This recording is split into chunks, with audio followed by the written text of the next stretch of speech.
So really, this is about creating caring communities. And how do we make that happen? We work to make conversations about serious illness a normal part of everyday life, and palliative care a normal part of everyday health care. So conversations around the kitchen table, the water cooler, places of worship, senior centers, on the radio, social media, Netflix, anywhere and everywhere that people talk, making serious illness part of the topics that get discussed. And I think as Charles so eloquently talked to us about this morning, creating palliative care, a full and complete system of palliative care, so that it's seamlessly integrated across healthcare wherever and whenever it happens. Whether it's basic palliative care from your primary care provider or referral to a specialty team when needed. And received from the point of diagnosis. And one day, it'll start being provided from the point of birth, because once you're born, you get the diagnosis of being mortal, so palliative care is relevant.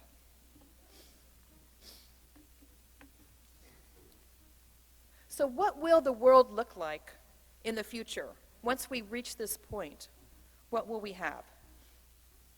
We'll have healthcare professionals who are trained in having conversations about serious illness, soliciting patient preferences, navigating these discussions with sensitivity and presence, all in a way that seems natural and a part of everyday health care.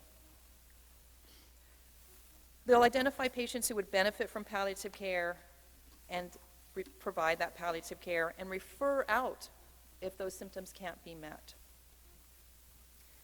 Healthcare organizations will have developed and put systems in place so that patients who would benefit from these conversations about serious illness have the opportunity to do so with a skilled professional.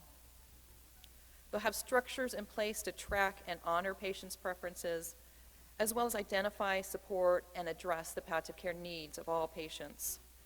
They will be HROs, highly reliable organizations when it comes to palliative care. The people can rely on them to do this consistently with the highest quality. For patients, they'll get the information that they need, they'll have time to think about it on their schedule, and they'll have the support to make the best decision possible in accordance with who they uniquely are.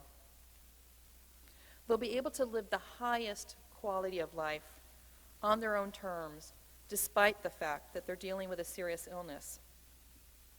And family members will no longer be guessing about their loved one's wishes. They will be supported by their medical team and community. And when a loved one passes away, they'll know that they supported their loved one in the best way possible. Our laws, policies, and reimbursement structures will support conversations about serious illness, as well as the provision of palliative care for those who need it. Preferences will be documented and communicated at the right time that information is needed and honored. And all people will know what serious illness looks like, as well as high-quality palliative care. And they'll come to expect it. It will be the norm. So how do we get to that ambitious vision of the future? As I was thinking about it, I thought, what else has happened in the past that we might be able to learn from? So I did some research about the birth movement, which is another health issue that is a natural part of everyday life, but has become very highly medicalized, to the point that it seemed a little bit ridiculous. I read about women receiving so much pain medication that they had to wear helmets because the pain medication made them hit their heads. So it's kind of starting to lose a little bit of perspective in the treatment.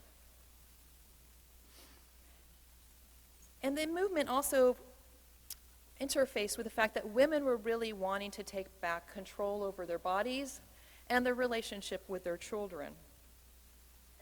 It was a multi-generational movement. I often hear, it was the baby boomers that changed birth. I'm a baby boomer. I'm here to tell you it wasn't just the baby boomers. Writings about natural birth date back to the 30s. And it was really the women who gave birth to the baby boomers who were the ones that started that movement of asking for a natural birth with as little pain and medication as possible.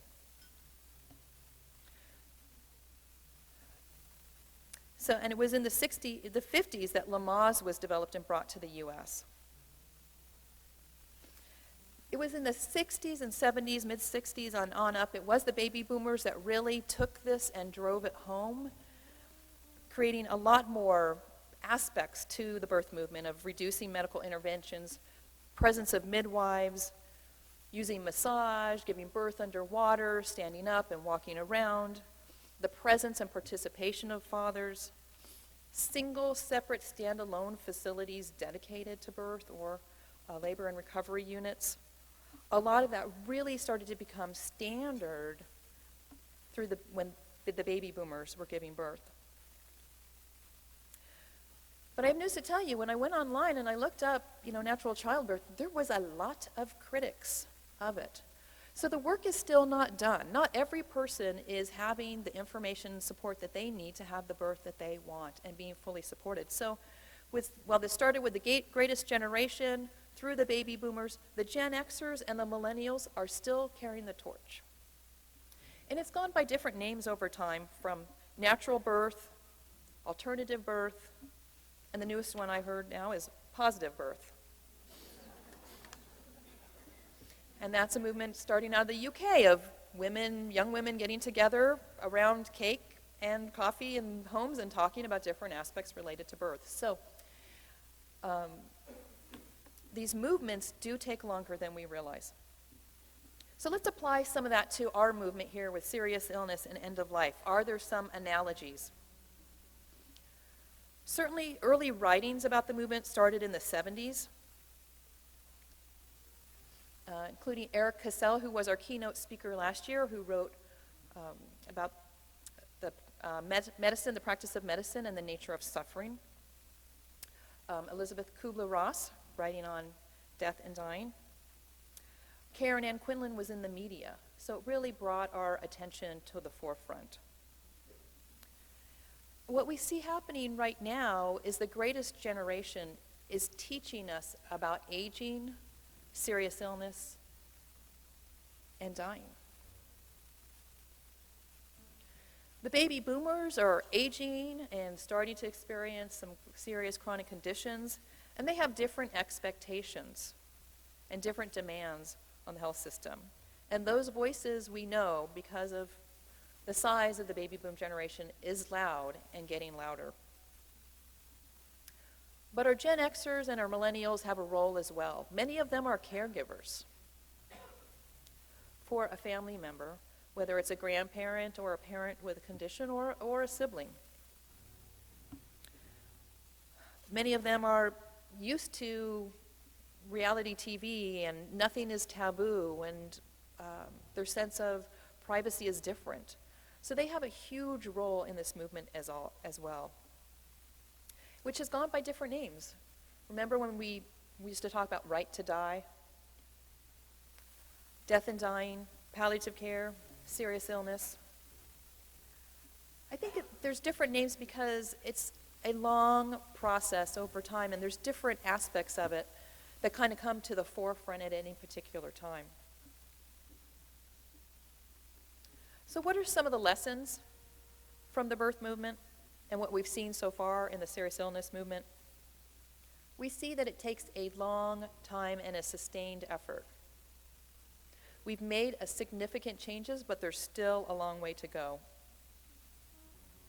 And that it crosses over multiple generations. There's periods of more obvious progress, and we can recognize, it's still important to recognize that that's building off of what went before. We wouldn't be able to make those bigger leaps without the work that had gone before. There are prior accomplishments and prior leaders. And when we have that opportunity, we want to leverage that opportunity and take it as far as we can to make as much progress. A few years ago, there was a big shift in our work.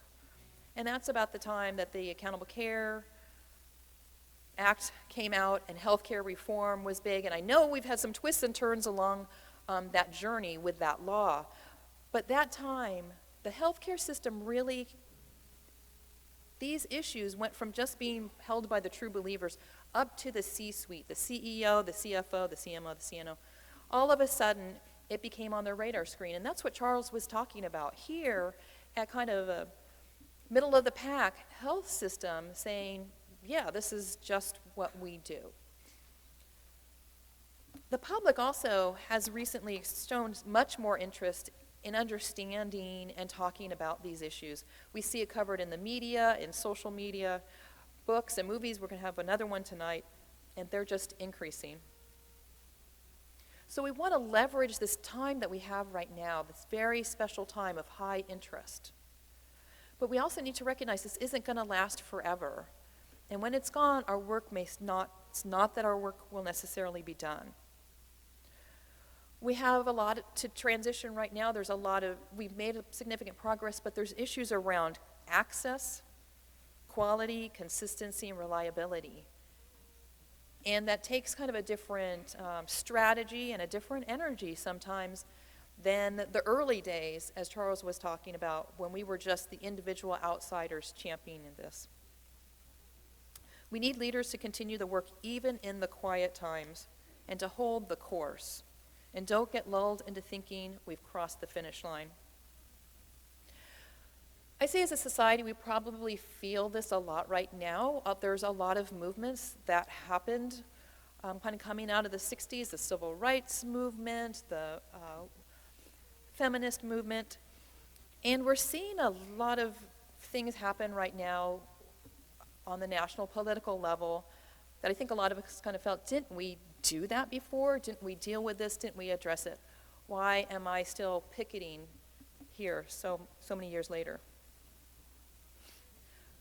But the reality is that it's like an onion, and as a society, we're peeling back the layers.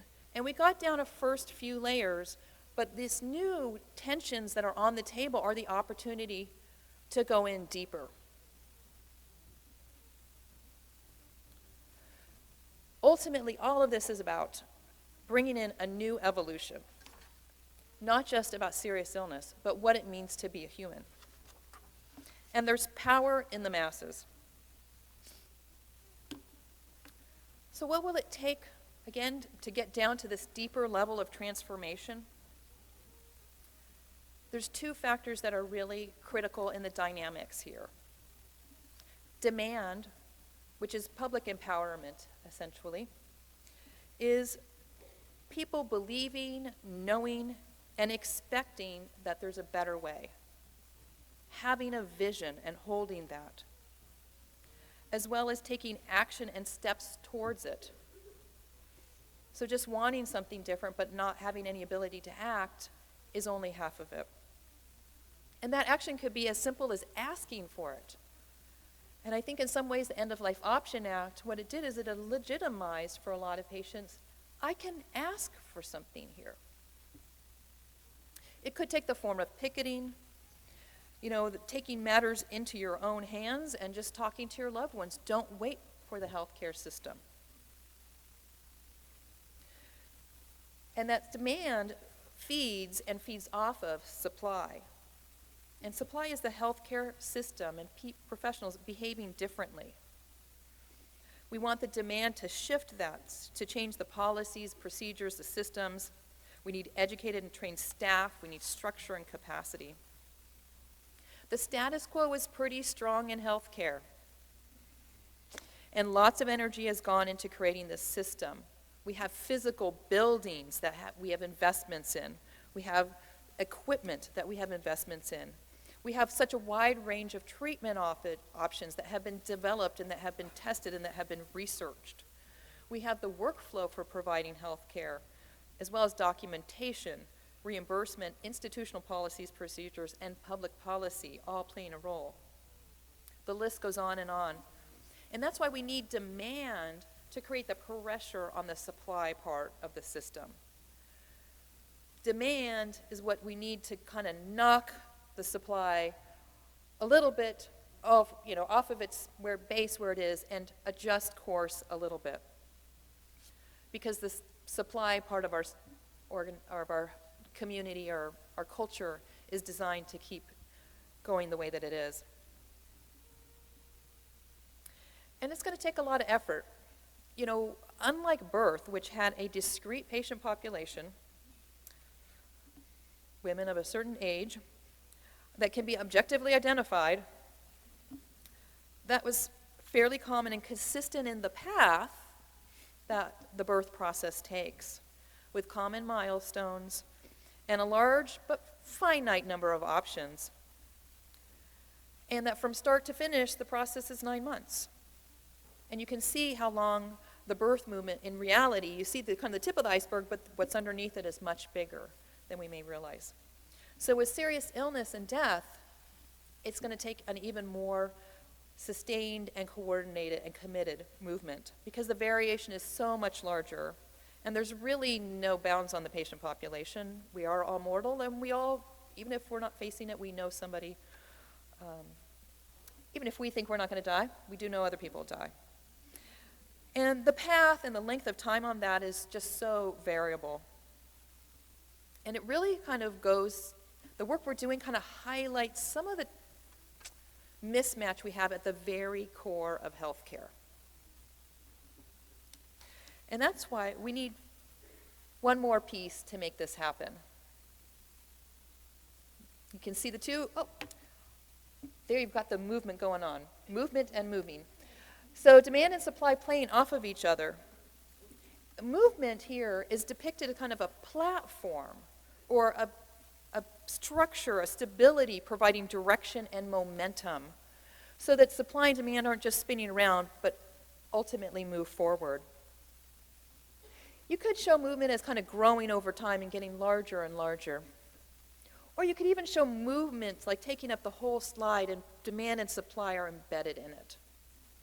But however you want to look at it, movement is going to help us move farther, faster. And it's going to address some of those tensions on the table, like quality and consistency. So with movement, we can share a common vision, common language, lessons about what works, building off of each other and creating synergy, not just an additive effect, but a multiplier, and take successes to scale. It's really the community of true believers. And we will need to fend off naysayers or disbelievers or detractors. So the coalition's job, the Coalition for Compassionate Care, it's our job to be the platform where everyone can come together to create something bigger than we can create on our own. Our job is to serve as ground zero and the home for this movement with a focus in California. So looking at this, you might say, well, that's nice. I get the concept, nice model. But it's pretty abstract. So how does it work in the real world? Well, I think one of the greatest examples we have is the process of bringing POLST to the state of California. It took a lot of collective effort, and it made a tremendous change.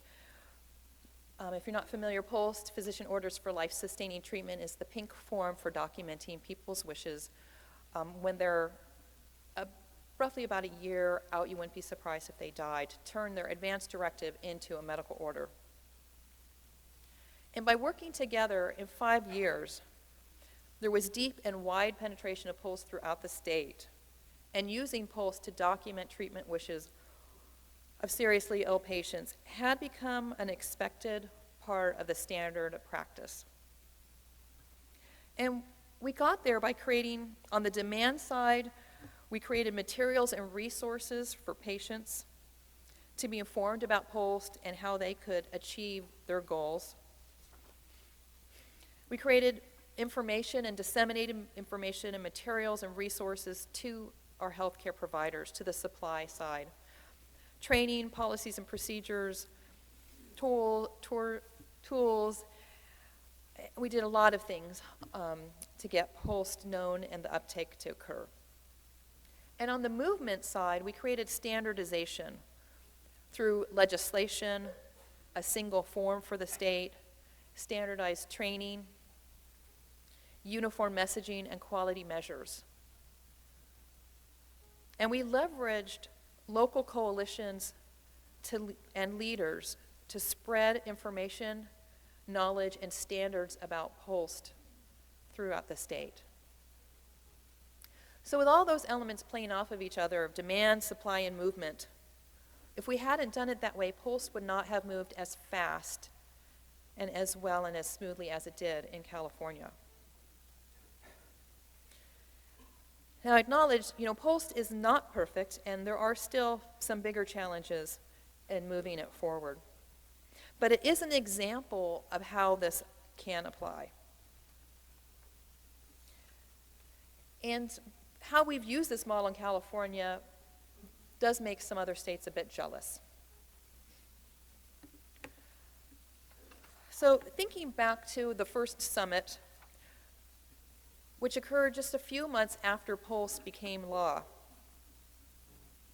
we were deep in the thick of it, of developing the standardized training. 17 communities had just received grants. And we were in the process of creating those model policies and procedures. And we had piloted through a project known as Prepared. Some of you may know that, piloted up in Sacramento through work by Catherine McGregor. What else was the coalition working on? We had also recently produced Thinking Ahead, which is an advanced directive workbook and advanced directive form developed by and for people with developmental disabilities to help them stay in control of their care up to and through the very end. And the Children's Hospice and Palliative Care Coalition had recently gotten the Nick Snow Act passed, which created the Partners for Children program. The legislation turned into a waiver, if anybody wants policy geeks out there, and the waiver turned into the program that allows kids to get palliative care and curative care simultaneously through Medi-Cal. The Partners for Parent website had recently been put up, so parents who were dealing with a seriously ill child could go online on their own time and find some answers and support. So we've come a long way in the last 10 years, and I'm looking forward to the next 10.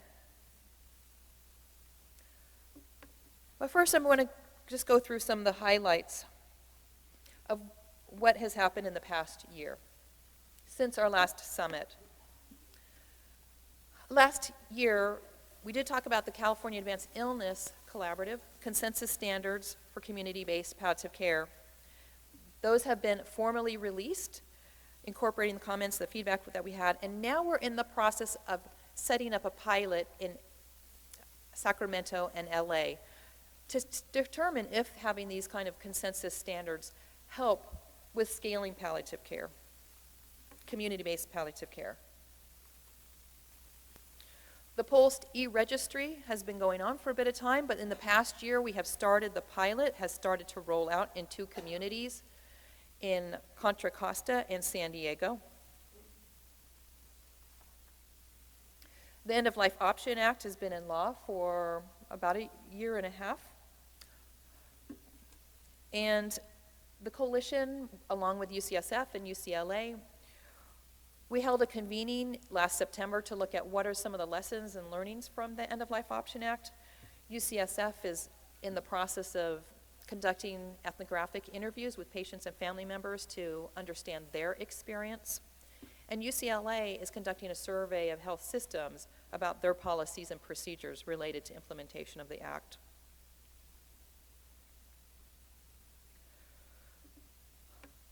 We're also continuing to look at capacity. Capacity continues to be a challenge. It's much more gray than black and white. And through our work with the developmental disabilities community, we've become familiar with the concept of supported decision-making, which complements shared decision-making and surrogate decision-making. I don't know why they all start with an S, but they do. And supported decision-making is based on the belief that people are able to make decisions.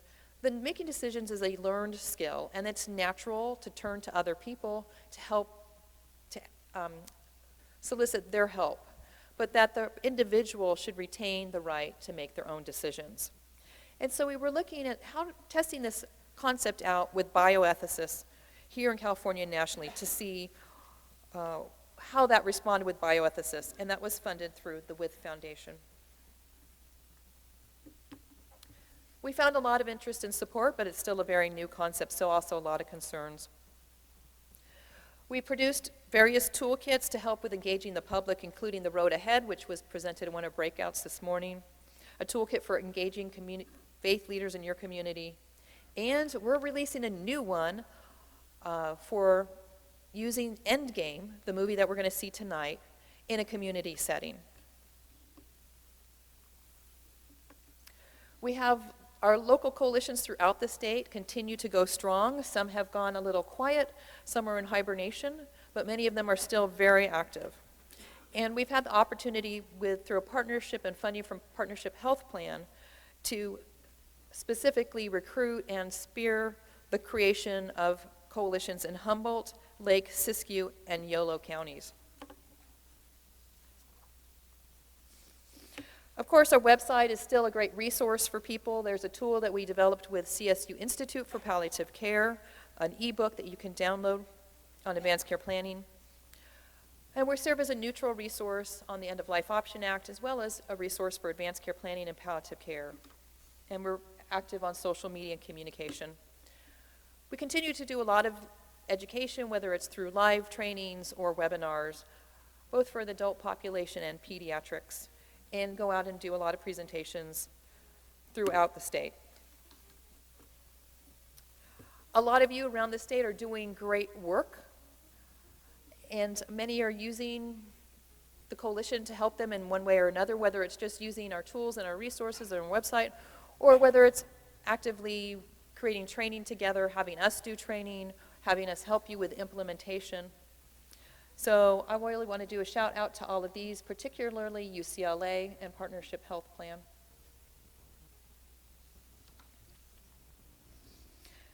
Also in this last year, SB 1004 has moved forward further. This was a law that was passed a few years ago that essentially requires Medi-Cal managed care plans to provide access to palliative care. And it required the state to figure out what does that mean and how does that happen.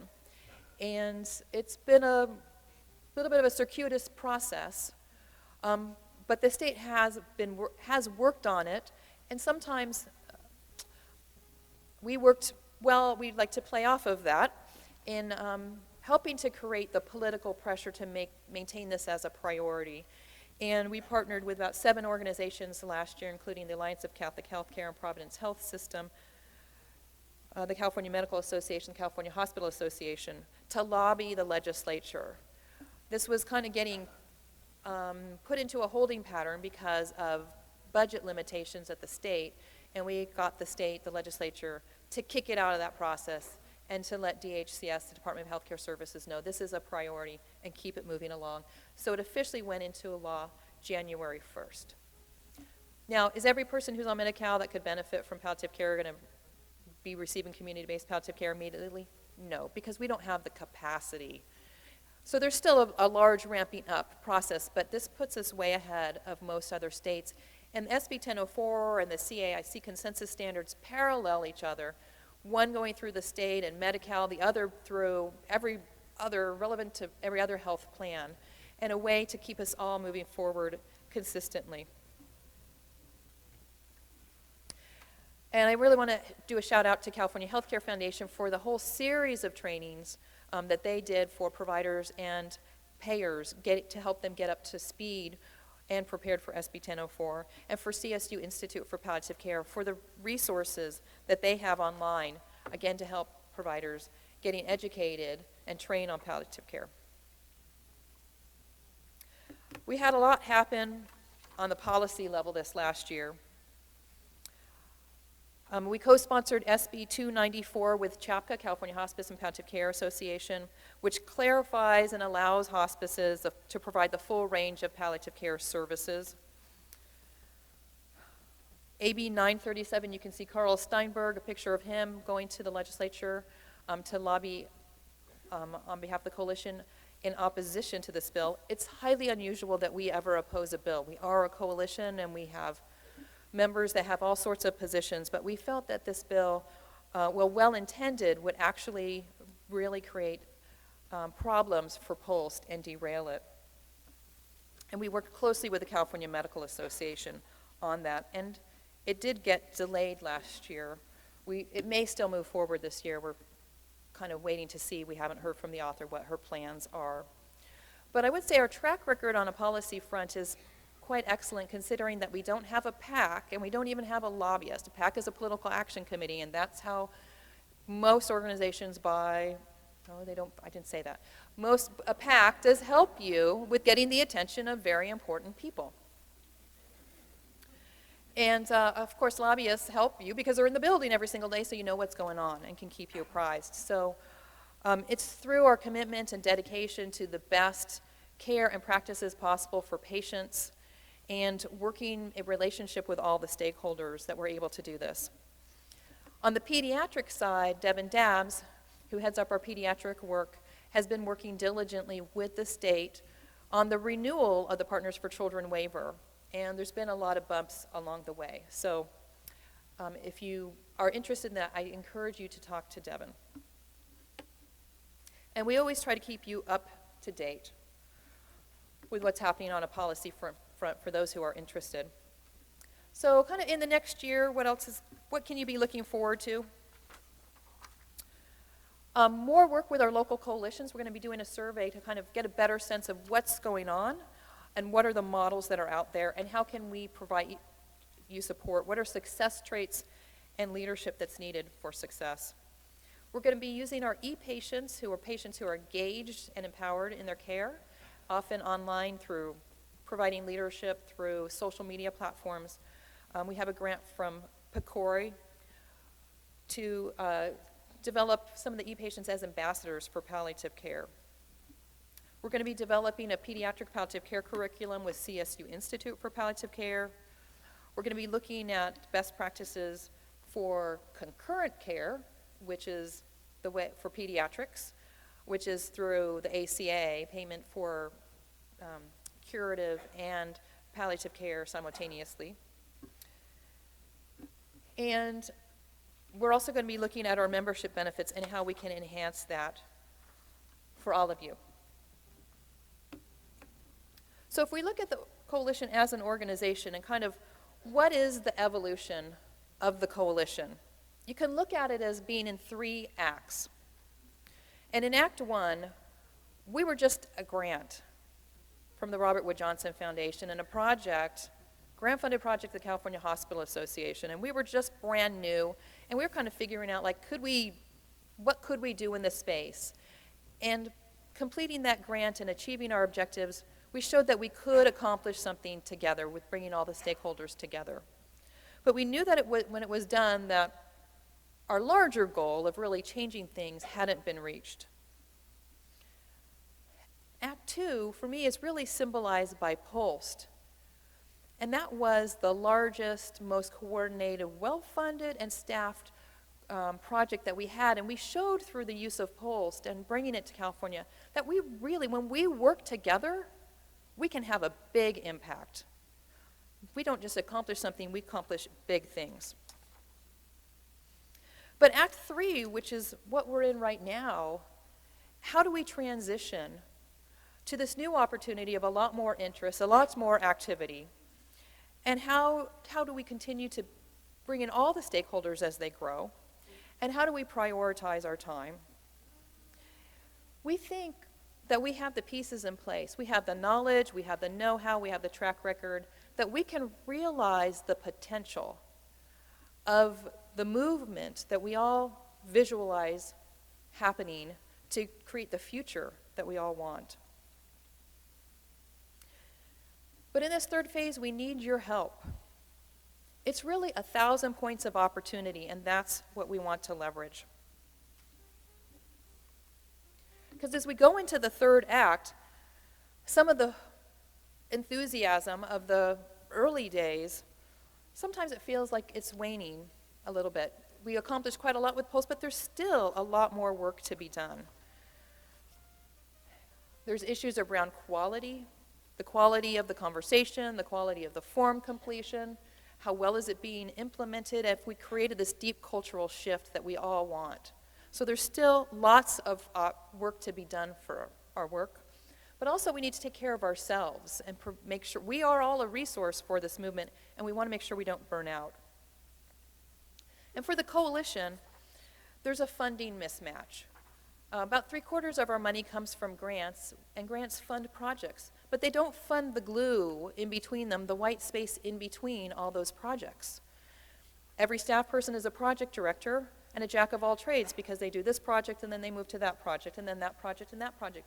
But the grant funding doesn't create the consistency over time. So we're going to be looking at additional revenue structures, including more philanthropic, core support, as well as membership.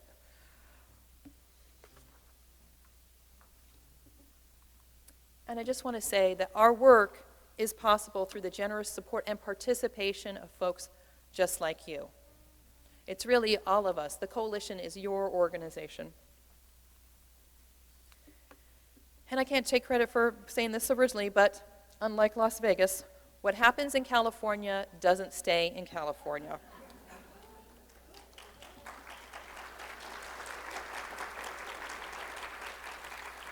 And I want to do a shout out to everybody here from outside of California and everybody who's watching us on live stream or following us on social media.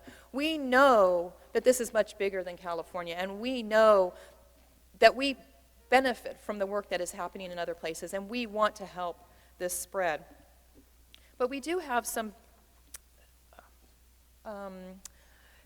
resources here in California. We have all of you that are here in the room. We have a lot of leadership organizations that really help us to move things quicker. So in the last few minutes here, I'd like to take some time. As Jim mentioned, there's a white piece of paper on every table. So if you would just gather together with the folks at your table and answer this question. How would you see the coalition bringing more value to you and your community? What can and should we be doing?